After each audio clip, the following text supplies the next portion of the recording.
of the era of the Black Swan. So you just have to keep going on cruises across the Med and keep booking your holidays, and you know that's the crack. Ignore that flock of black swans in the sky and just get out and spend.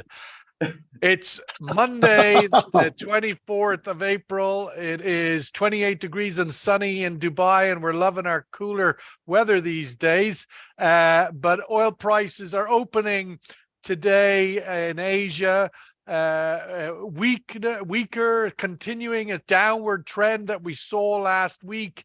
We asked the market last week, last week on this podcast, what would we hit first, $90 oil or $80 oil? And the interesting thing was that the bulls on this podcast all said 90. I think there was sort of an 8 to 2, and we went to the wider market and we came back with a much more bearish outlook.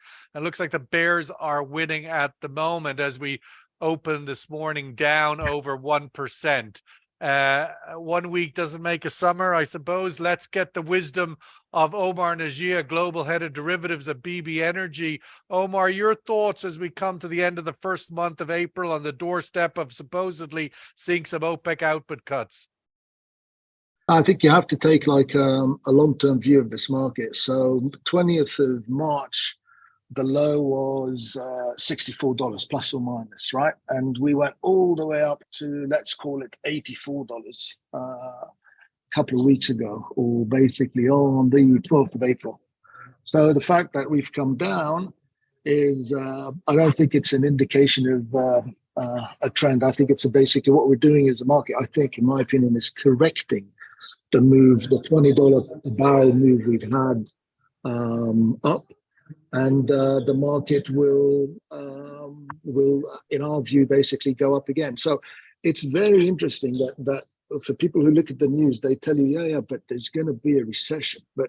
And then they tell you, if there's going to be a recession, that means oil is going to go down. But for example, on Friday, you would have assumed that, or last week, you would have assumed that the U.S. equity markets knows the recession is coming, but it goes up. And basically, so the kind of news fitting with what the markets are doing is not really correlated. And if you look at like 2008, if you look at 2014, and if you look at 2022, those were all periods where you saw the S&P go down and oil go up. So I don't believe in these kind of, if there's going to be a recession, that means that this is going to happen and that's going to happen and all the rest of it. I think basically we look at markets independently. Sometimes they're correlated, sometimes they're not. Look at Bitcoin and the S and NASDAQ. But bottom line is, I think oil is going to go up. So I'm bullish oil. Peter McGuire, CEO of XM Australia, not in Australia this morning, Peter, but nonetheless, you're out and about. Your thoughts on the direction of travel? It does seem that we are very firmly in this very, certainly nearly evenly balanced fight between the bears and the bulls at the moment. There's as many reasons to see glass half full as glass half empty. What are you seeing?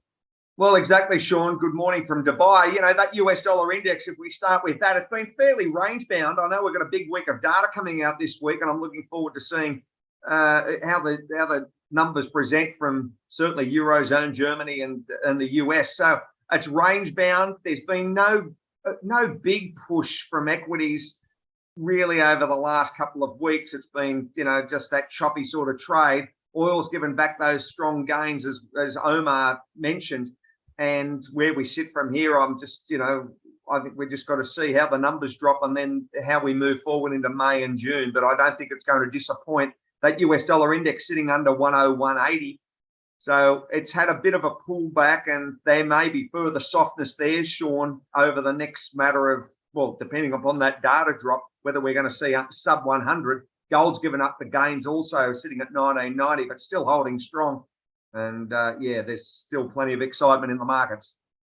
Vanda Nahari, founder and CEO of Vanda Insights, sitting in Singapore this morning.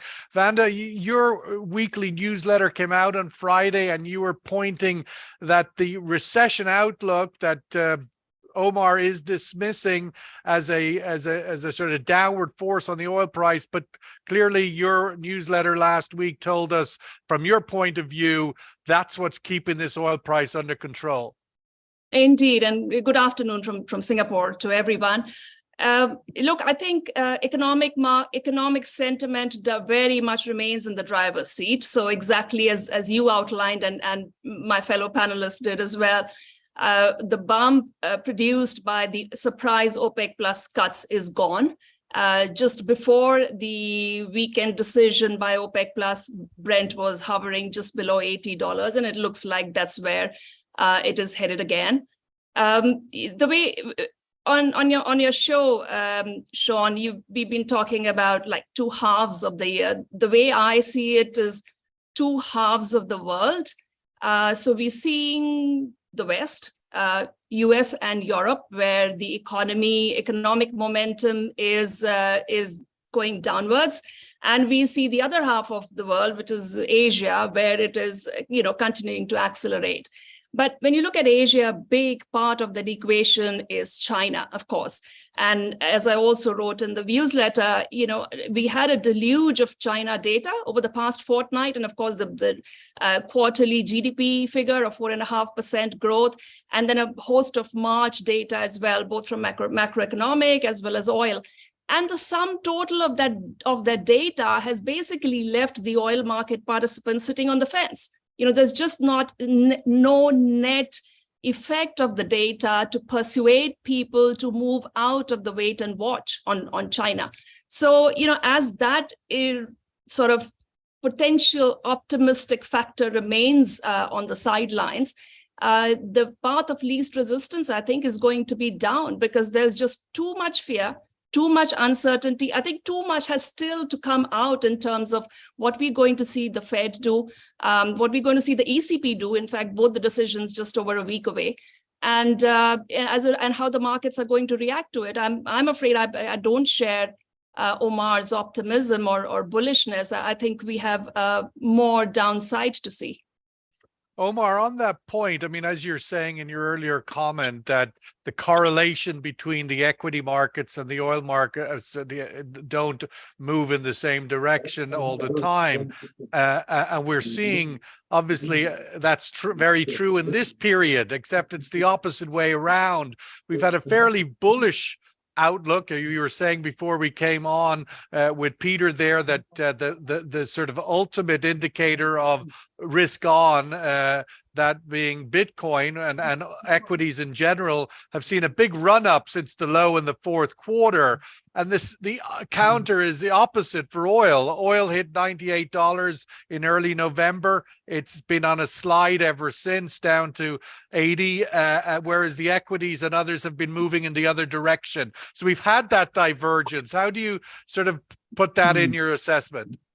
Well, basically, forget about October. So basically, oil's been in a sustained downtrend since June 2022, right? It's gone straight down from the high 122 on WTI all the way to 64. So it's not October, it's basically June. So what I would argue is, I suppose since October is the point I make, is the divergence from equities, because at that point equities also was falling up to that point, but equities went up from there and oil continued to decline. Yeah. So basically, if you look at the market, if you look at oil, okay, we set a high at 130, call it, right? We set a high at 130. We then came back up to 122 and dropped to 160 to $64.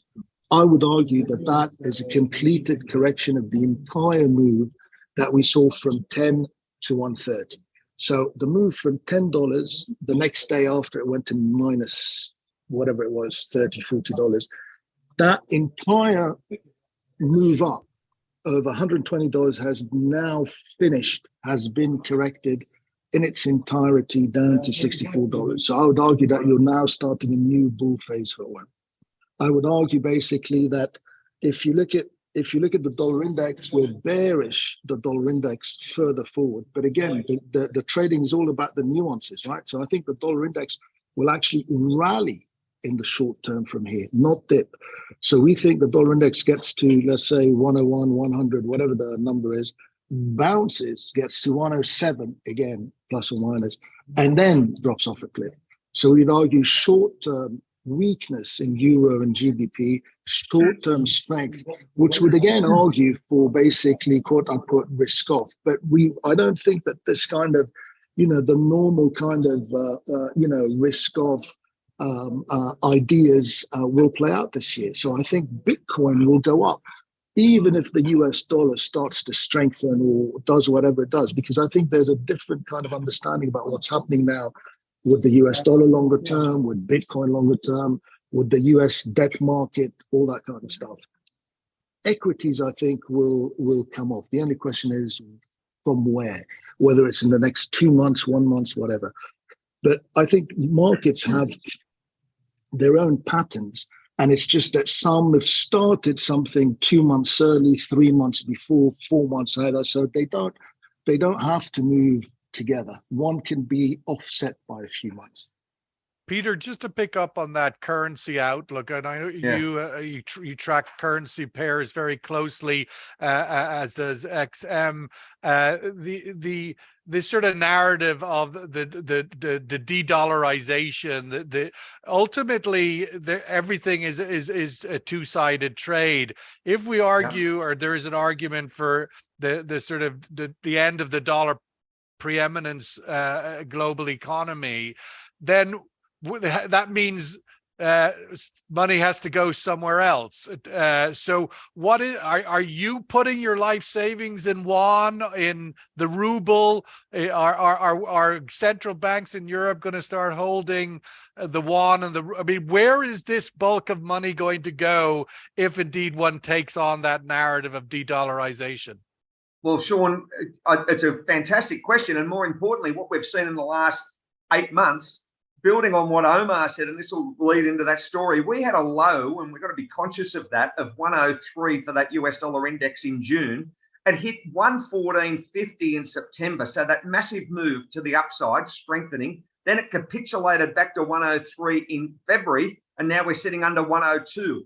So you get your mind around the massive, the volatility across that complex. So this is what I think energy traders and certainly countries and the likes of MBS just over the border here, and what's happening as far as Mr. Putin and Modi and Xi, they're talking about the end of the petrodollar. Where is it going to run? Is it going to be payment in gold? Are you looking at Bitcoin? The cryptocurrencies come to play? Is there another alternative currency?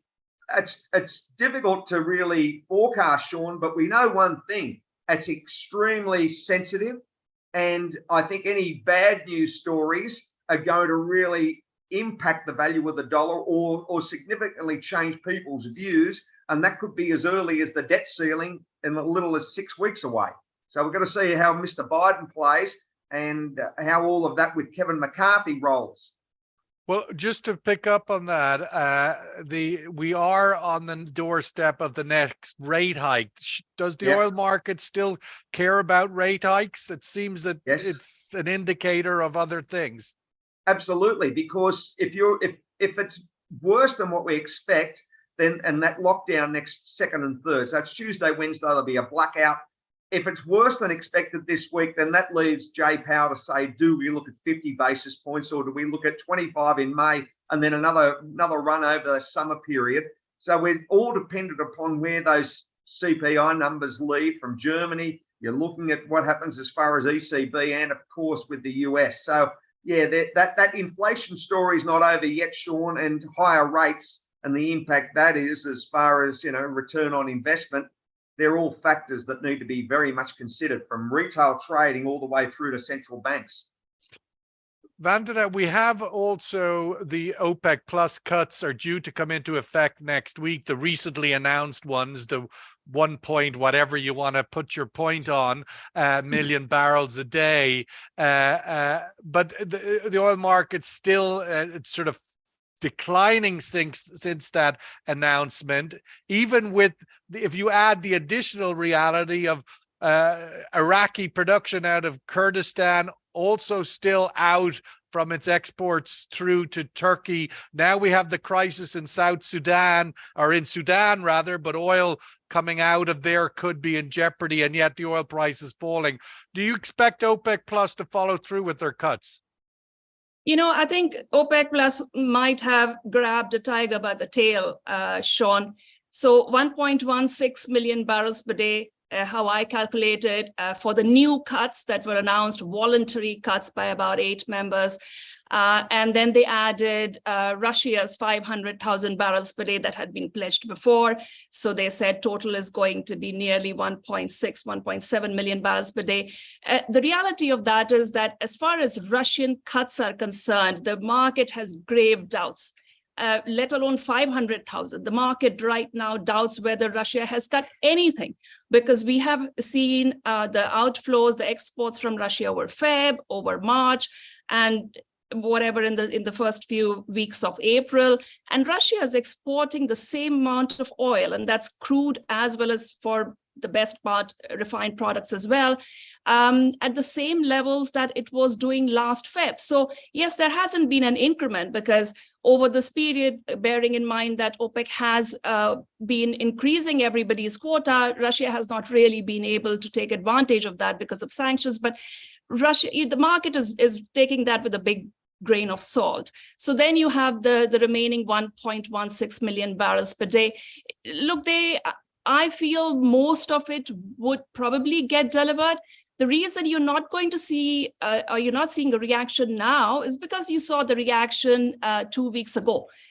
Basically, the $5-6 run-up that we saw in prices immediately after the April 2 announcement, the market has effectively baked in. And that we know that's how the oil markets work, right? They don't actually wait for the physical oil to go off or come onto the market. It's all done in anticipation. So OPEC cuts are all baked in. What I meant by a tiger by the tail is that I don't know what they're trying to do. If they said, let's say the Saudis, they're trying to keep oil above $80 a barrel, it seems. Exactly.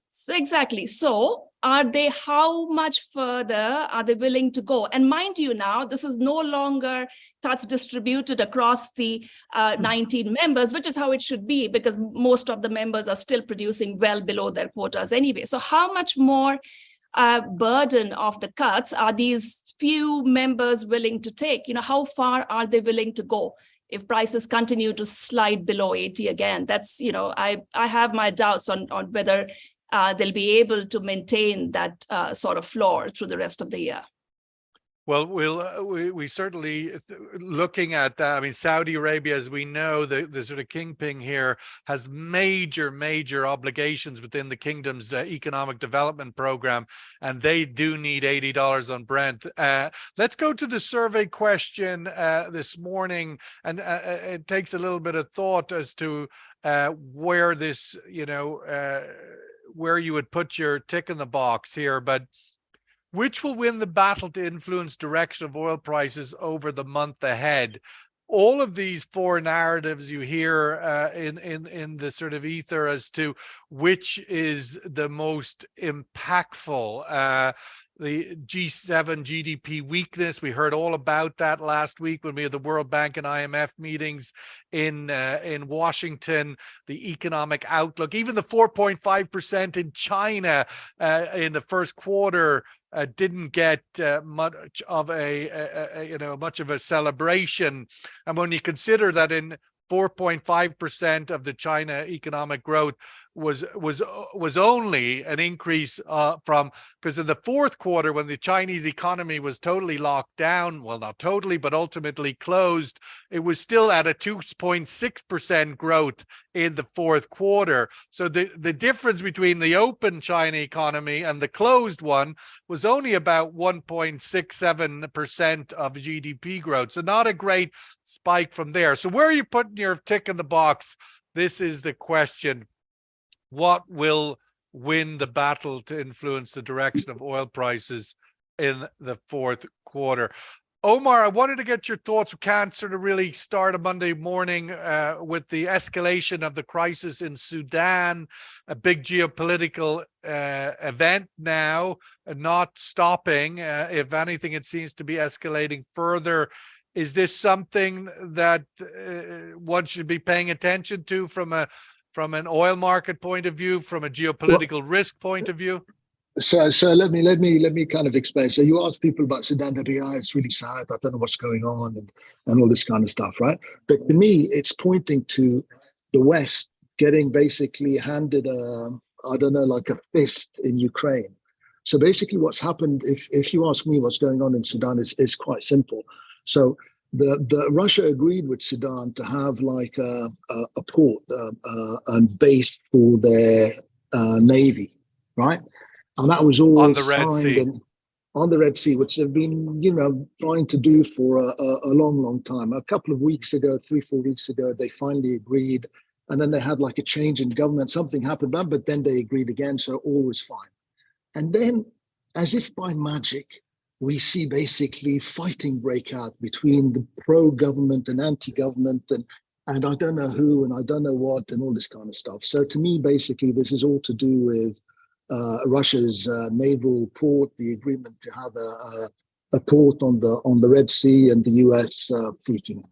So in terms of long-term stuff, I mean, I don't know what happens. I don't think it's going to affect global markets by a lot. But all I would say is that I think that Russia will get that port on the Red Sea. And I think that, the stuff coming out, Russia's inflation is 3%. UK is 10% plus. The US is 6 to 7%. Sanctions haven't worked. You know how we know sanctions haven't worked? Because now the EU, the G7 are considering an embargo. Well, if sanctions are working, why would you need an embargo? So things are not embargo going well. On what? Sorry, embargo on everything. On everything. It's already been. No, but now what they're saying is the G7 will impose an embargo on any goods apart from food, I think, going to Russia. So if the sanctions are working, why would you have an embargo? So it's the garden in Europe is going from bad to worse. In the US, have you seen the well, German let's stick chancellor? to Sudan. I mean, ultimately, Sudan, as a very large country in the northeast of Africa, with the Nile running through it and multiple countries around it, and multiple proxy countries also having an influence well beyond the one you mentioned, is one to keep an eye on. Peter, your thoughts? The Chinese, of course, are in Djibouti as well as all the other actors. Ethiopia has been in a big civil war for quite some time. It seems to be slightly eased off now, but it is the Horn of Africa has been a very volatile place. That is the Suez Canal not far away.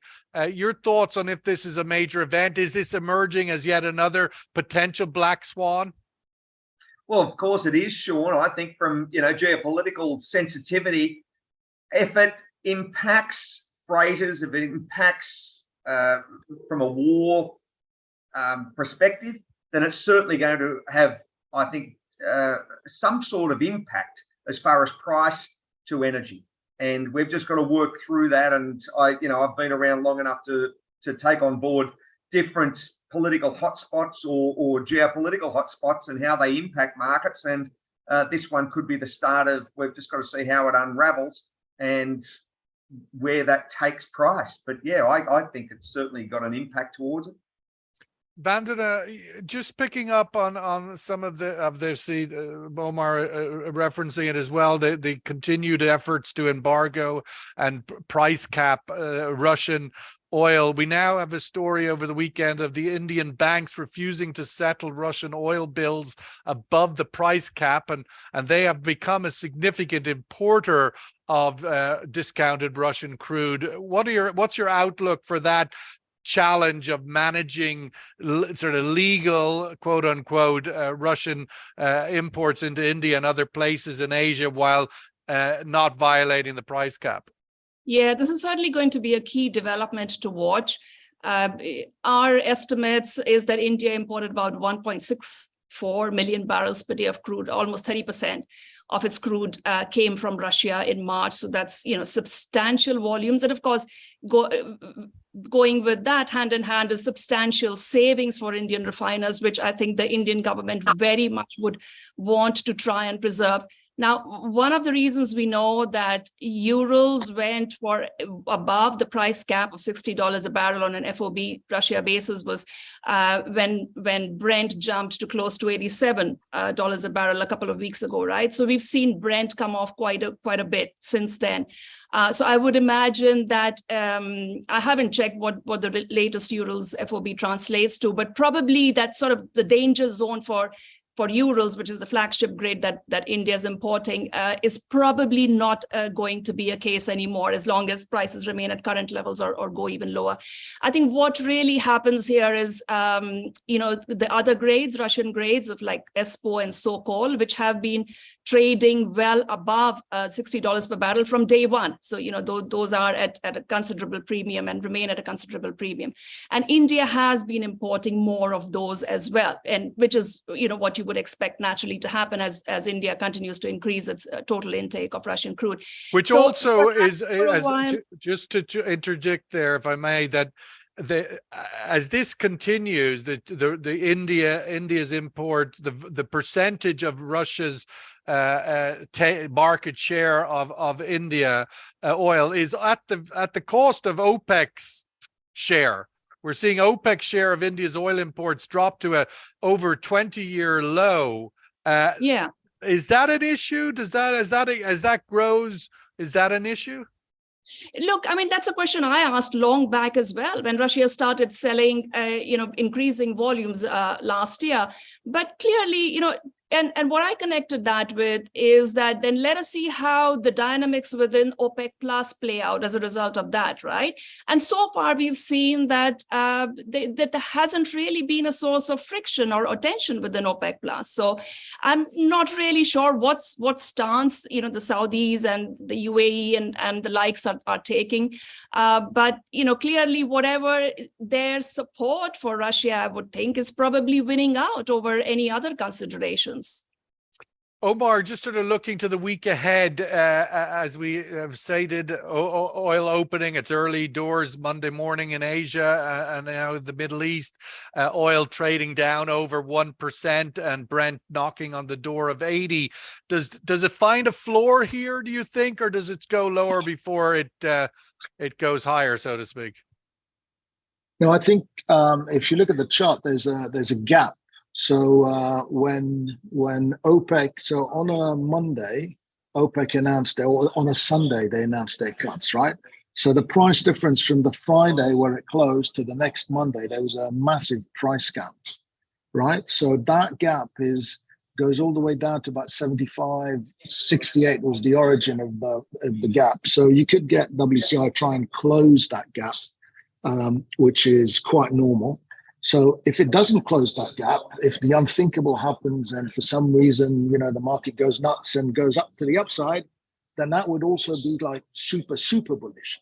So if you're bearish and it doesn't close the gap, I'd really start to get worried. The gap is also there on Brent. And I'll tell you where that is. But again, if it doesn't close that gap on Brent, then I think basically even if it closes that gap, it's bullish. But 79.78, I think the high is at that gap. So if it doesn't even close that gap on Brent or WTI and turns back up, then I think if you're bearish, you've got to start really, really worrying. And I think that's going to cause or could cause a bit of panic. So what you have is a narrative that says everything is, oh my God, and we're going to go down. So if basically people start to buy, then I think that's going to be so. So what I'm trying to say is the not the divergent view, the contrarian view is basically be long. If you want to put a stop, you can put the stop at the top of that gap. And watch people panic is what I would suggest. Peter, last word for you today. Let's get the survey result. I wanted to get your thoughts just quickly on the news breaking out of Australia this morning with the major military review was commissioned a year ago for Australia. The report was published this morning saying that the Australia's military is not fit for purpose as it currently stands, and it requires a major reform because of the rapidly changing strategic environment in the Indo-Pacific region. Militarization is the biggest story in essence in Asia at the moment. Everybody's spending loads on militarization, including the Japanese. Absolutely, Sean, and military hardware. And Australia is such a large nation. It's made, 26 million people there, and the sheer geography of the nation makes it very, very difficult, I would think, to contain or to protect one's borders. So yes, we've got to spend significant moving forward, and that's just the cost, I think, of protecting your nation, your people, and your security. And we've got literally billions of people north of us, no one south, but certainly north of us, and that's the mantra of the government. And how we move with that is just going to be, I think, take on more debt and buy more weapons. Well, it seems you will be, you'll be the last one to the party there, because the Japanese are at it big time. Yep. The Philippines now, the US base is going in there. Of course, the Chinese are spending records, et cetera, et cetera. It doesn't bode well when everybody spends such big amounts of money on military hardware. Usually that hardware ends up being used in order to empty the warehouses for the next bunch of stuff, but Yes. we'll have to see. Obviously, watch that space. But the militarization of Asia is a story that is a little bit under the radar, no pun intended, but one definitely to keep an eye on, because it does have very serious geopolitical consequences and market relevance everywhere. So we'll wrap it up there, though. Oil trading this morning in Asia down over nearly 1.5%. Will Brent break through 80? It's looking certainly close. Intraday, you'd expect it could dip, but will it close below? We'll have to see when the European markets open. But thank you so much. Great to have everybody. Omar Najia, Peter Maguire, and Vandana Hari. Thank you really for your thoughts and insights this Monday morning. We look forward to catching up with everybody 10:30 UAE time. All the best. Thank you, Sean. Cheers, Omar. Thank you. Cheers, guys. Vandana.